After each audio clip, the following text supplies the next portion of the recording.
The massive crystal throne room of the Zephyrian Empire stretched for miles in every direction. Empress Valeria Nexus sat upon her floating throne, her 6 arms gracefully positioned as she reviewed the daily reports from across her vast galactic domain. Her pale blue skin shimmered under the artificial starlight that filtered through the transparent dome above, and her 4 eyes scanned the holographic displays with practiced efficiency. Today's reports were troubling. The Outer Rim colonies had been experiencing unusual disturbances. Mining operations on 12 different worlds had suddenly stopped producing. Communication blackouts lasted for days at a time. Most concerning of all, her elite dragon hunters, the most feared warriors in the known galaxy, had been disappearing one by one. "Your Imperial Majesty," came a melodic voice from behind her. Valeria turned 2 of her eyes toward her chief advisor, Minister Keth, whose serpentine form slithered across the polished floor. "We have received another transmission from the Kepler 442 system." Valeria's expression darkened. Kepler 442 was one of her most important mining worlds, rich in the rare crystals that powered her empire's advanced technology. 3 weeks ago, all communication from the planet had ceased. She had sent her most skilled dragon hunter, Zraxith the Eternal, to investigate and restore order. "Show me," she commanded. The holographic display materialized in the air before her throne. The image was grainy and filled with static, but she could make out the familiar form of Zraxith. The dragon hunter stood nearly 12 feet tall, his reptilian features sharp and menacing. His scales were a deep crimson color, and his eyes glowed with an inner fire that had struck fear into the hearts of countless enemies. But something was wrong. Zraxith, the warrior who had single-handedly conquered 17 star systems for her empire, was not standing in his usual dominant pose. Instead, he was kneeling on the ground, his massive claws carefully tending to some kind of small mechanical device. His expression was one of intense concentration, almost gentle. "What is he doing?" Valeria asked, her voice filled with confusion. As the image cleared, she could see more of the scene. Zraxith was not alone. Beside him sat a creature that Valeria had never seen before.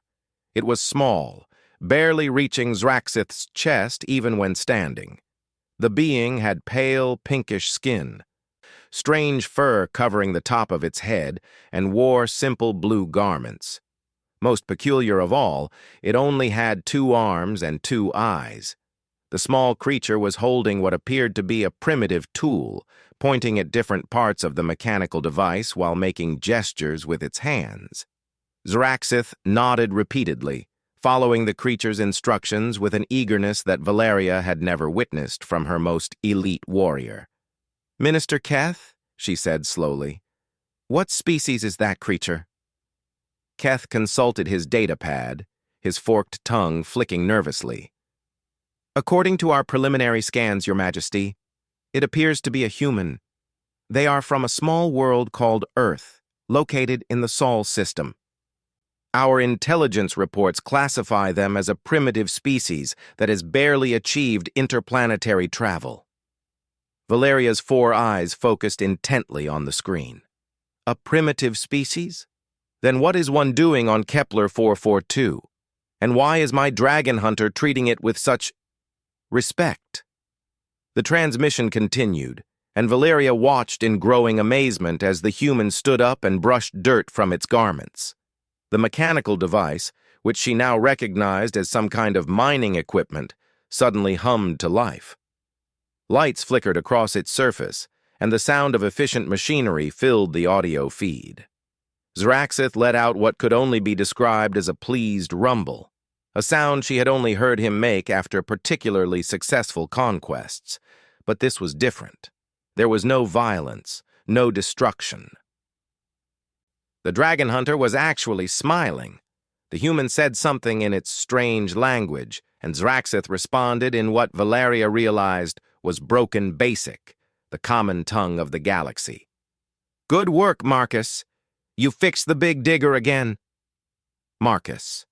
The human had a name, and Zraxith was using it with what sounded like genuine affection.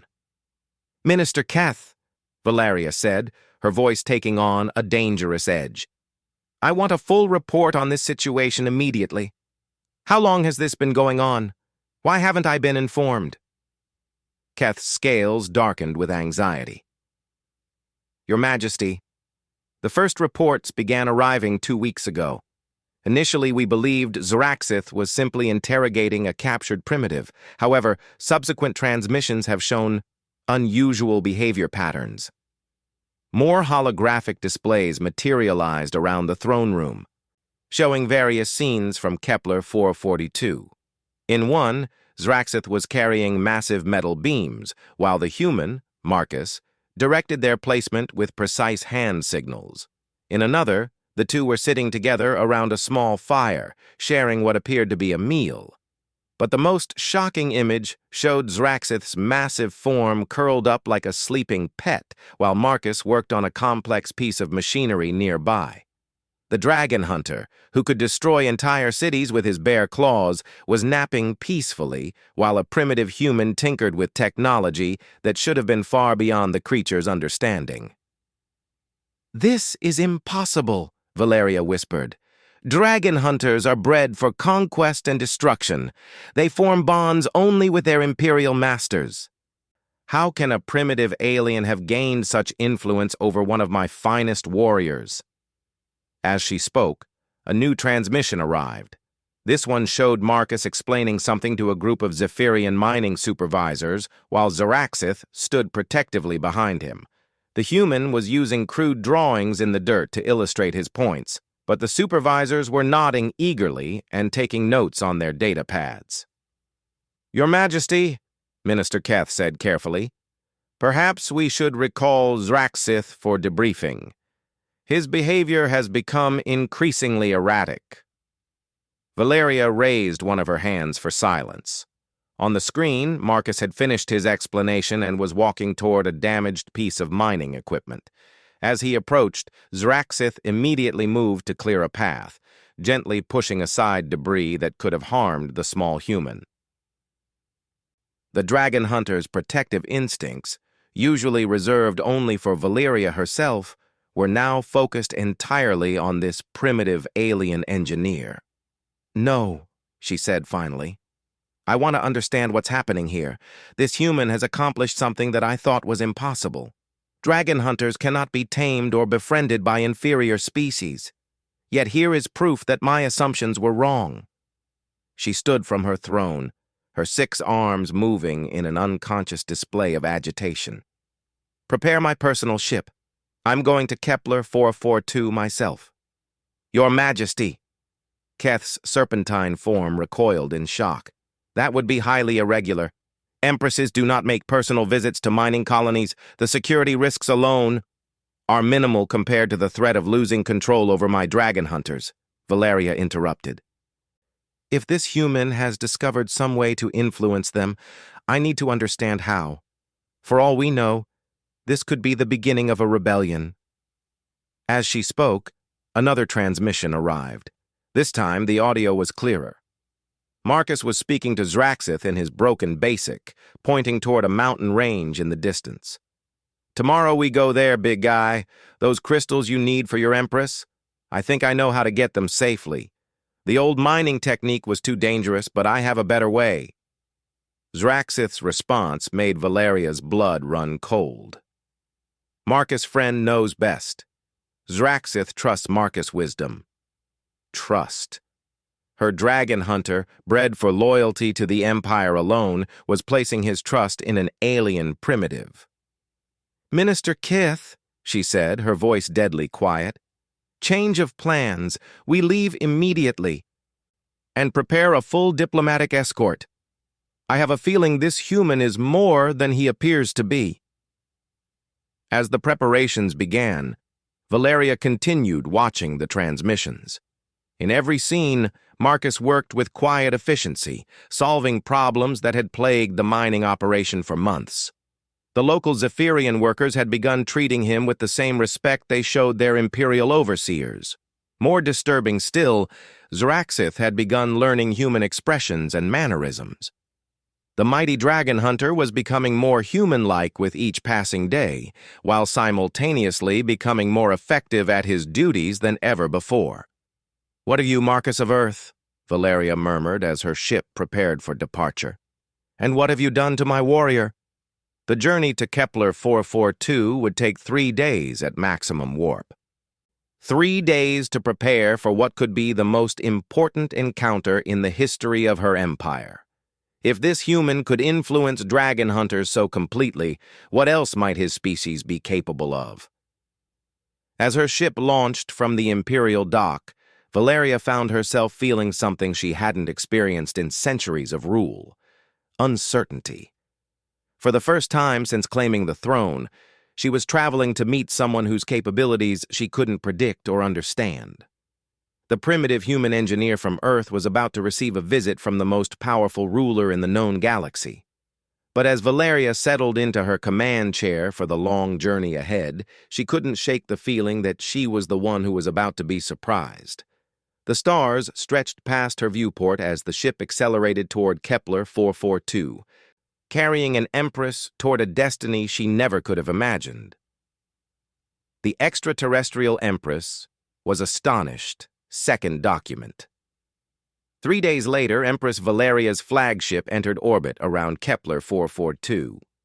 The planet appeared peaceful from space, its surface dotted with the familiar geometric patterns of Zephyrian mining installations. But Valeria knew that appearances could be deceiving. Whatever was happening on the surface had already changed one of her dragon hunters in ways she never thought possible. "Your Majesty," came the voice of Captain Thex from the bridge, "we're receiving a transmission from the surface. It's unusual." "Define unusual, Captain." "The message is coming from Zraxith, but he's speaking in both basic and what our translators identify as the human language called English. He's requesting permission to bring a guest aboard for the diplomatic meeting." Valeria's spine straightened. A guest? Dragon hunters didn't make requests about diplomatic protocol. They followed orders without question. "Put him through!" she commanded. The holographic display shimmered to life, revealing Zraxith's familiar form. But even through the transmission, Valeria could see the changes in her warrior. His posture was more relaxed, less aggressive. His eyes, usually cold and calculating, held a warmth she had never seen before. "Empress Valeria," Zraxith said, bowing respectfully. "Zraxith honors your arrival. Must request important thing. Friend Marcus comes to ship too? Marcus has much wisdom for Empire. Makes everything work better." Valeria studied her dragon hunter's face carefully. There was no deception there. No hidden agenda. Zraxith genuinely believed that bringing this human aboard would benefit the Empire. "Very well," she said after a long pause. "Bring your friend."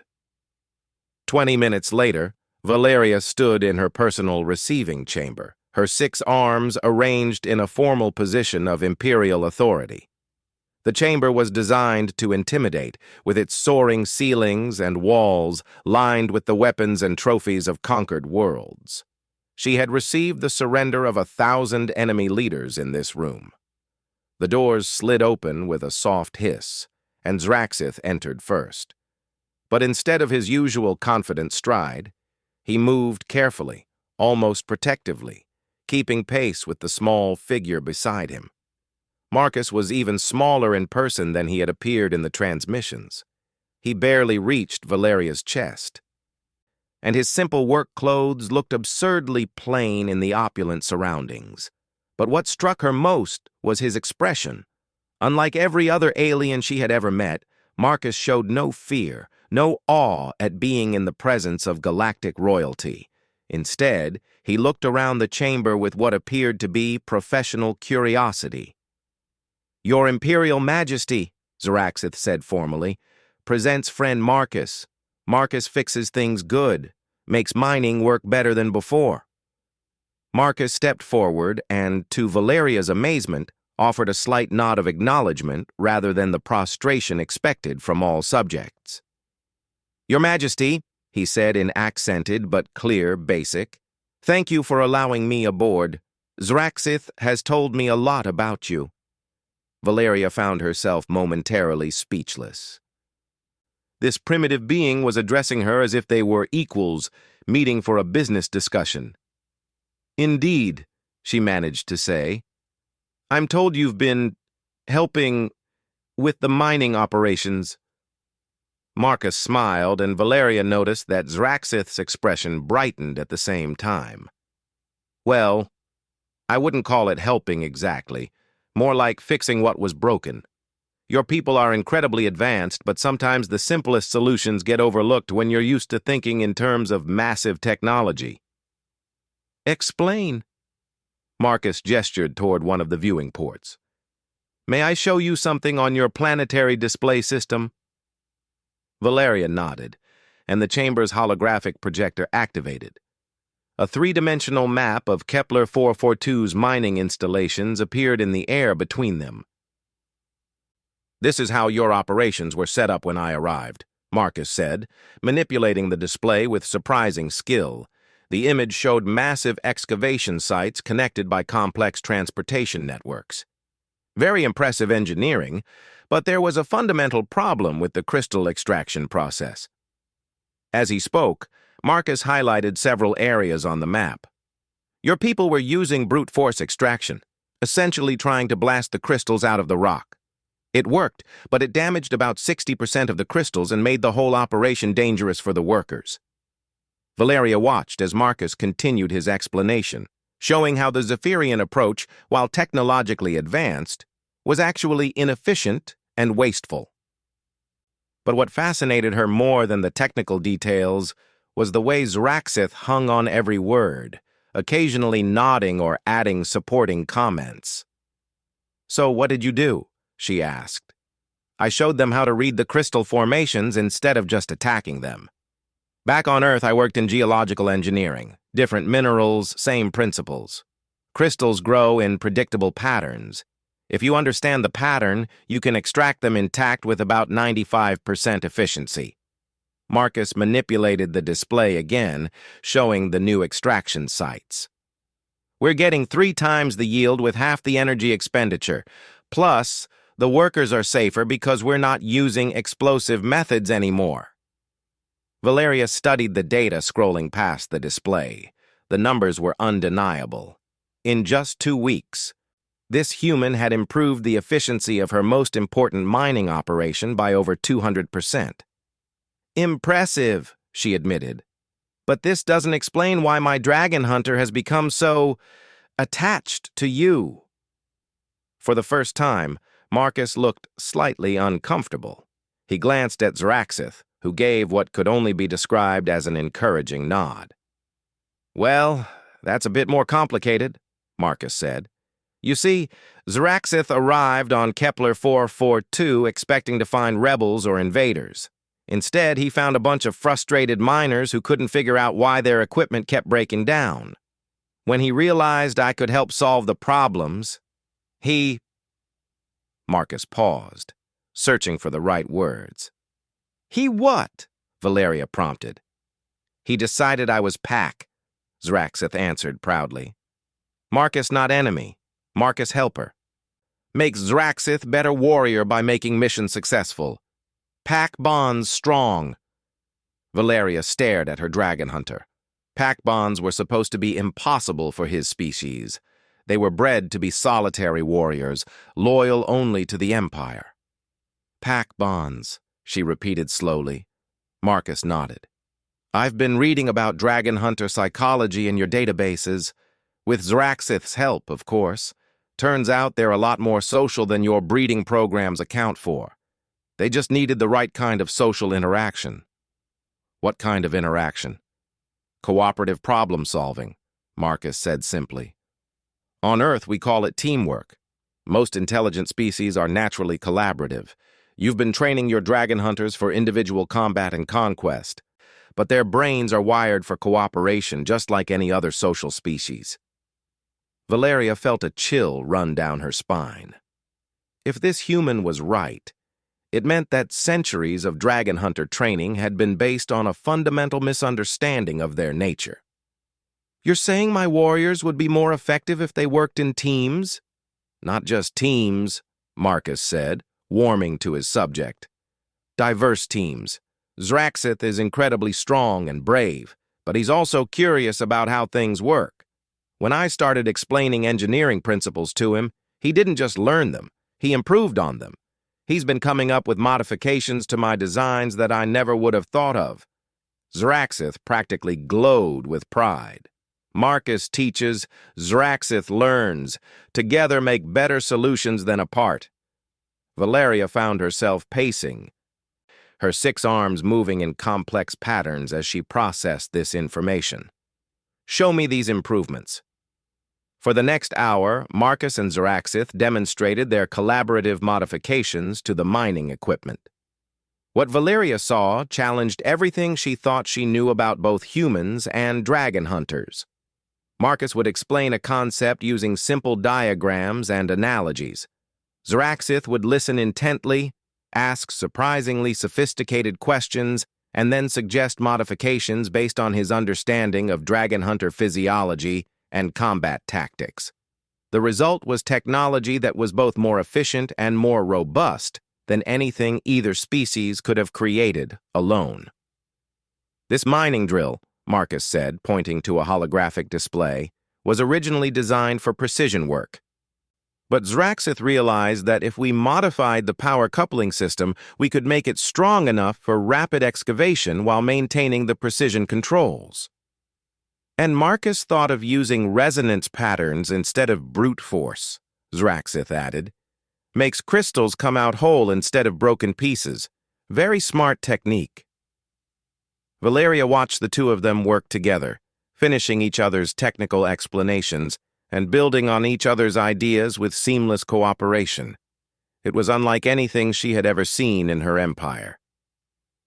"Your Majesty," Marcus said carefully, "I hope you don't mind me saying this, but I think you've been underestimating both humans and dragon hunters. We're both species that evolved for cooperation and problem-solving.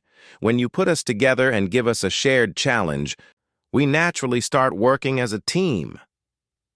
"You're suggesting that humans and dragon hunters are compatible species?" "I'm suggesting that intelligent species tend to be compatible when they have common goals and mutual respect," Marcus replied. "Zraxith and I work well together because we both want to solve problems and make things better. The fact that he's incredibly strong and I understand engineering just means we complement each other's abilities." Valeria turned to her dragon hunter. "Zraxith, is this human's assessment accurate? Do you feel that working with him has made you more effective?" Zraxith straightened to his full height, but his response was thoughtful rather than the usual military precision she expected. "Yes, Empress. Before Marcus, Zraxith good warrior, but often confused by technical problems. Marcus teaches patience and thinking. Now Zraxith can solve problems with brain and strength together, makes missions easier and more successful." The implications were staggering. If dragon hunters could be more effective when working with cooperative species, it could revolutionize her entire military strategy. But it also raised uncomfortable questions about the Empire's approach to conquest and subjugation. "Marcus," she said finally, "what would you say if I told you that the Zephyrian Empire has conquered over 1,000 worlds?" Marcus met her gaze steadily. "I'd say that's an impressive accomplishment. But I'd also wonder whether conquering is the most efficient way to acquire resources and territory." "What do you mean?" "Well," Marcus said carefully, "conquest requires enormous military resources and ongoing occupation forces. It also tends to destroy a lot of the infrastructure and knowledge you're trying to acquire. Cooperation, on the other hand, allows you to benefit from the specialized knowledge and capabilities of other species without the costs of military action." Valeria felt her worldview beginning to shift in ways that were both exciting and terrifying. This small, primitive human was casually suggesting alternatives to the foundational principles of her empire. "You're proposing that the empire should negotiate instead of conquer? I'm proposing that the empire should consider what it wants to accomplish and choose the most efficient method," Marcus replied diplomatically.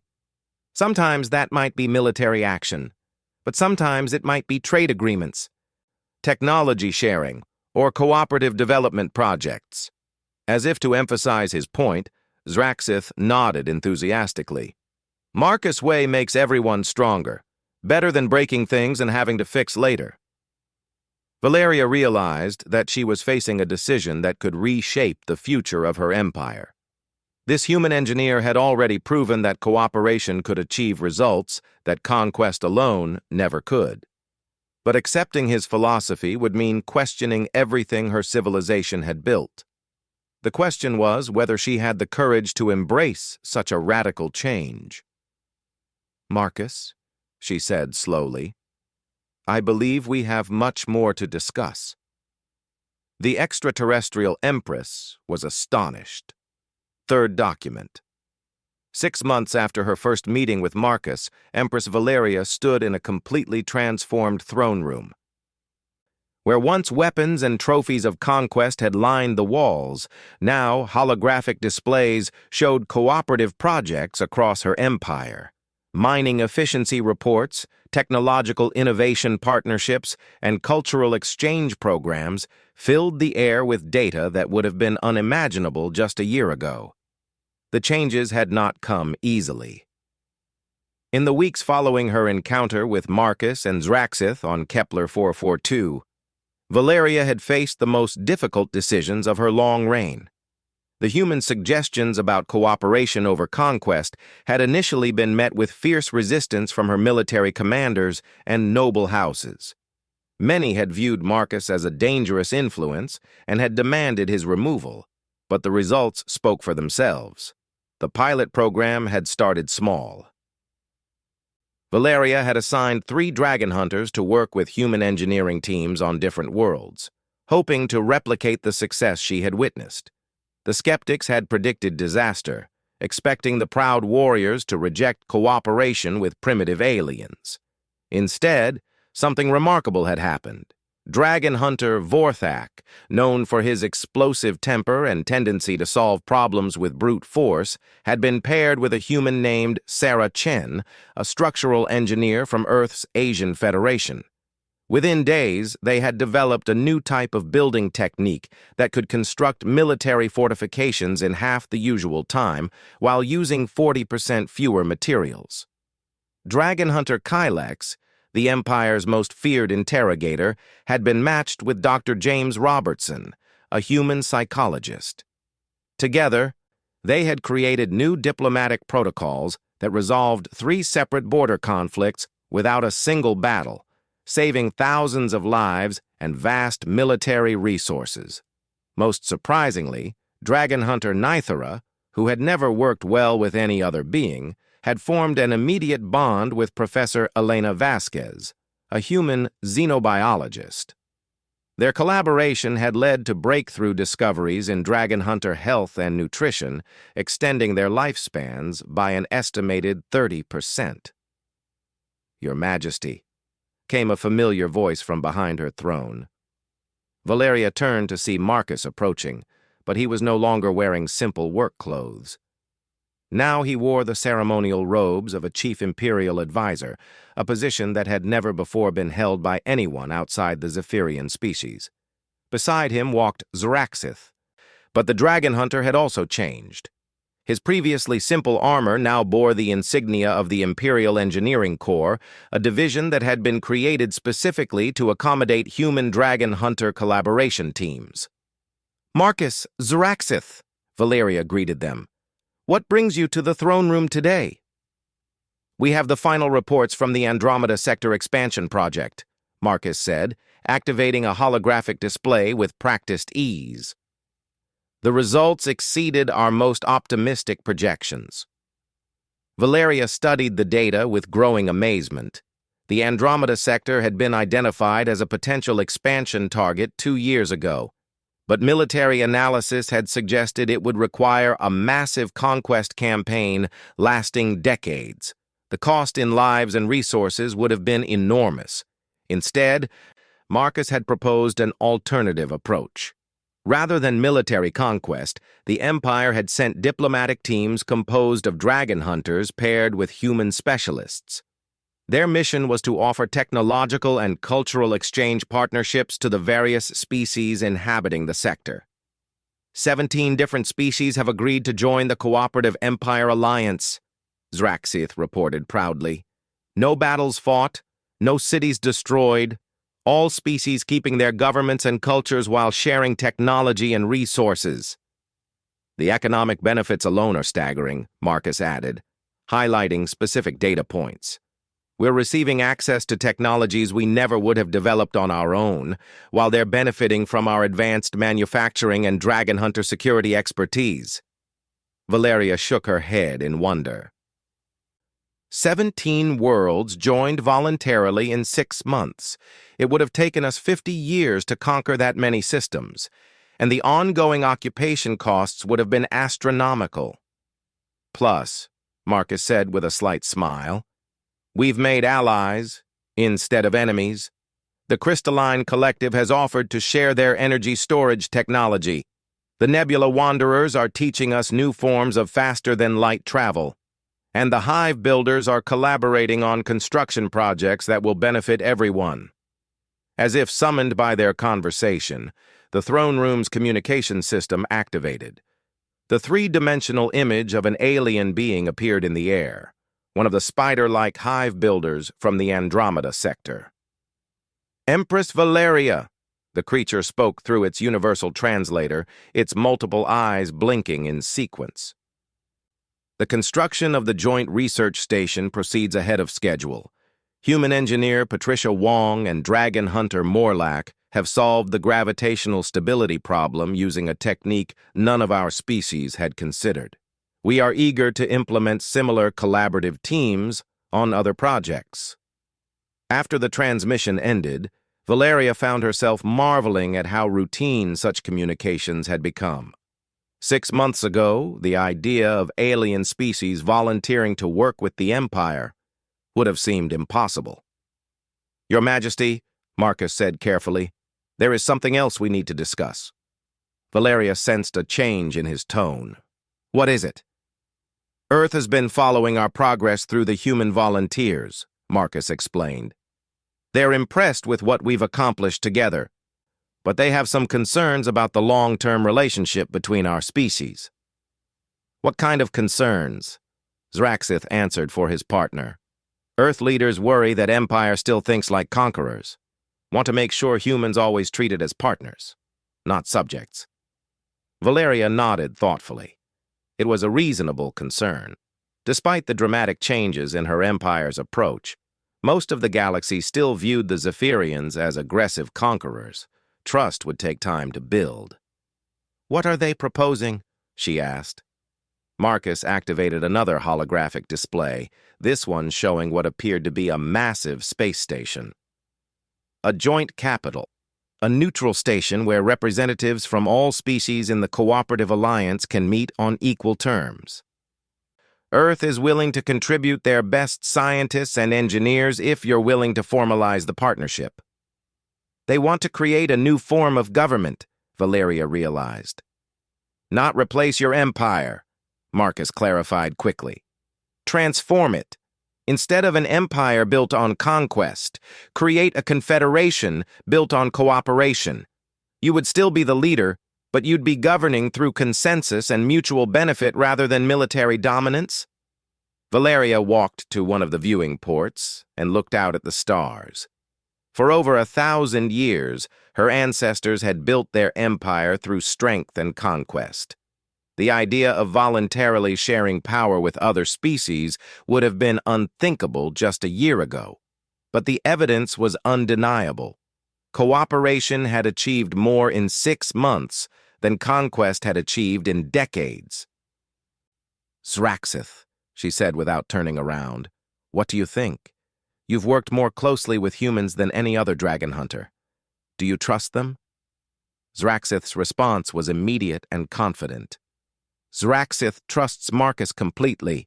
Marcus never lies, never betrays, always keeps promises. Human species same way. They say what they mean and do what they say. And the other dragon hunters? How do they feel about this partnership? All dragon hunters with human partners report same thing, Zraxith said. Humans make us better warriors by making us better thinkers. Fighting not always best solution. Sometimes talking and building better than destroying. Valeria turned back to face them. Marcus, if I agree to this Confederation idea, what guarantees do I have that the other species won't eventually try to overthrow Zephyrian leadership? Marcus smiled. The same guarantee you have now, that cooperation is more beneficial than conflict. The difference is that now everyone has a stake in maintaining the peace instead of just submitting to it. Besides, Zraxith added with what could only be described as a grin, dragon hunters still strongest warriors in galaxy. But now we fight to protect cooperation instead of enforcing conquest. Much better job satisfaction. Valeria found herself laughing, something that would have seemed impossible during her first meeting with Marcus. The idea that dragon hunters could experience job satisfaction would have been absurd just months ago. Very well, she said finally. Let's proceed with the Confederation plan. But I want extensive safeguards built in, and I want dragon hunter human teams involved in every aspect of the planning. Already anticipated, Marcus said, producing a data pad from his robes. We've prepared a preliminary framework that addresses most of the major concerns. The Confederation would be governed by a council with representatives from each member species, but with Zephyrian veto power over any decisions that could threaten the stability of the alliance. As Valeria reviewed the document, she realized that this human engineer had once again demonstrated the planning skills that had made their partnership so successful. Every potential problem had been considered, every risk had been addressed. There's one more thing, Marcus said as she finished reading. Earth would like to propose an exchange program. Young humans would come to study with dragon hunters, and young dragon hunters would visit Earth to learn human engineering and cooperative techniques. Cultural exchange, Valeria mused. Our species growing up together instead of meeting as strangers. Exactly. Within a generation, we could have young beings who think of cooperation between species as completely natural instead of revolutionary. Valeria looked at Marcus and Zraxith, standing side by side like the perfect example of what such cooperation could achieve. The humans' technical brilliance combined with the dragon hunter's strength and loyalty had proven capable of solving problems that neither species could handle alone. Marcus, she said, when you first arrived on Kepler 442, did you ever imagine it would lead to this? Marcus shook his head with a chuckle. I just wanted to fix some broken mining equipment. I had no idea I was about to become part of a galactic revolution. And Zraxith, she continued, when you first met Marcus, what did you think? The dragon hunter's eyes brightened with memories. Thought strange, small alien with clever hands. Now know Marcus is best partner ever. Makes Zraxith proud to be part of something bigger than fighting. Valeria nodded slowly. Then let's make this official. Send word to Earth and all our alliance partners. The Zephyrian Empire is formally transforming into the Galactic Cooperative Confederation, effective immediately. As the throne room filled with the activity of preparing the historic announcement, Valeria reflected on how much had changed since that first puzzling transmission from Kepler 442. A single human engineer and one curious dragon hunter had accidentally discovered something that would reshape the entire galaxy. The age of conquest was ending, and the age of cooperation had begun. Standing beside her throne, Marcus and Zraxith watched the preparations with satisfaction. They had proven that even the most unlikely partnerships could achieve extraordinary results when built on mutual respect and shared goals. The Extraterrestrial Empress was no longer astonished by their bond. Instead, she had become its greatest champion, ready to lead her empire into a future where strength came not from dominance, but from unity. And across the galaxy, other species watched with growing hope as they received invitations to join a confederation where every being could contribute their unique abilities to the common good. The human engineer and his loyal dragon hunter companion had started something that would echo across the stars for generations to come.